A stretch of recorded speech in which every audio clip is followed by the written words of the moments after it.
for a segment of the talk show, Reliable Sources. Please welcome Tim Trimble. Welcome back to Reliable Sources. This is the program where we talk with people in the trenches, making a difference on a daily basis in our world. Our next guest is someone who has a unique perspective on growing healthcare concerning this country. Since the economic downturn in 2007, the National Institutes of Health have reported a significant increase in Americans seeking mental health services.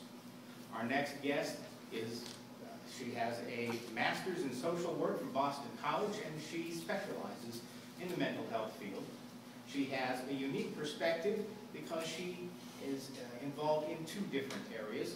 She does mental health assessments and crisis intervention for Carolinas Medical Center, and she works with adults, providing counseling for them in a private practice as well. Please welcome Laura Frobos.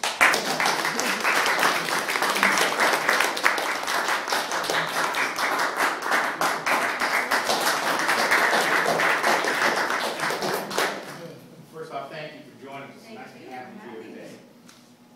As I mentioned, we've seen a significant increase in people seeking mental health services since 2007. Now, you have, again, as I mentioned, a fairly unique perspective. Let's talk very briefly a little bit about your background first.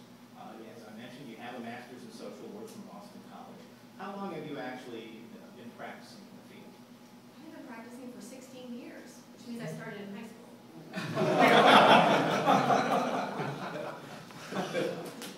Now, you work within the two different areas of private practice and also working within Carolinas Medical Center. Do you see certain types of cases, certain problems, certain psychological conditions that are popping up more than others? Yes, we're seeing a lot of anxiety. Most people, it's interesting, do not come to the emergency room with that being their presenting problem. A lot of people think that they're having heart attacks. They think that they're having stomach distress, and we find out, once we rule out medical issues, that the underlying issue is anxiety. So someone comes in experiencing an extreme anxiety attack, they think they're having a heart attack. What's the normal, is a normal course of procedure at that point? What's the normal course of action when something like that happens? Right, what's nice is that when I started about 12 years ago, the procedure was, okay, you don't have a medical issue, they would just give you a number or say you have a mental health problem, you need to go seek help. We found that that wasn't really helpful because people weren't typically following through. So since we added my position, I'm able to intervene with people and try to introduce them to mental health so they don't see the stigma to it, and they see that it is a medical condition just like having a heart attack or having another physical condition. We're able to get them introduced to counseling and get them set up with ongoing services. So you're seeing the ability to provide more immediate services and seeing more continuing help for those who do need help with mental and emotional illnesses. Also, you mentioned briefly the fact that a lot of people don't follow up under, or didn't follow up under the previous system that they used there.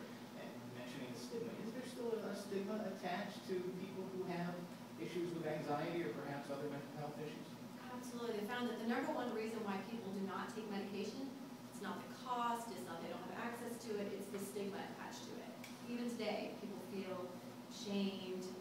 Unfortunately, there's some employers or some places that look down on people taking different psychiatric medications. So we've come a long way, but still have a ways to go.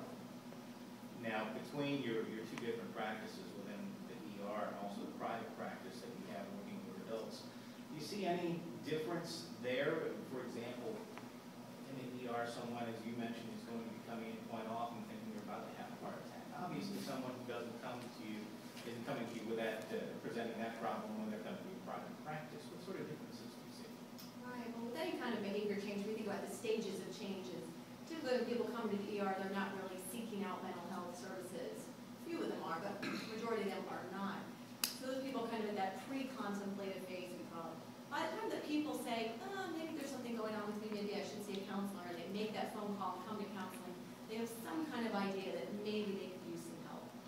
So it's interesting to intervene at all different points, but really like it when people already are ready to start working on this. Are you seeing more of that where people perhaps in spite of that stigma, stepping forward and saying, hey, do I need some help?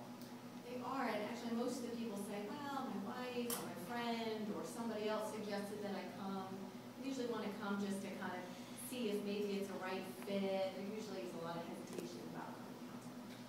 So what advice would you have for our viewers as far as if you're dealing with anxiety issues, especially through the continuing financial crisis, family issues, whatever, if there are problems and you just seem to sense that maybe something's wrong, what advice would you give?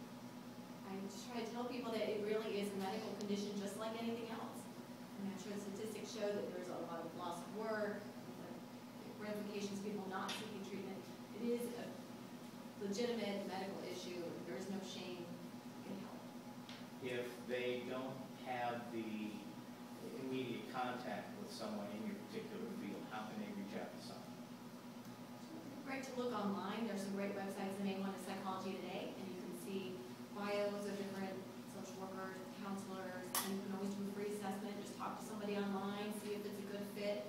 And my 2 cents, just make sure that it is a good fit. And really talk to somebody who seems to be able to handle your particular issue. Wonderful. Thank you very much for joining us and helping spread some information that hopefully will help a lot of our viewers. Thank you very much.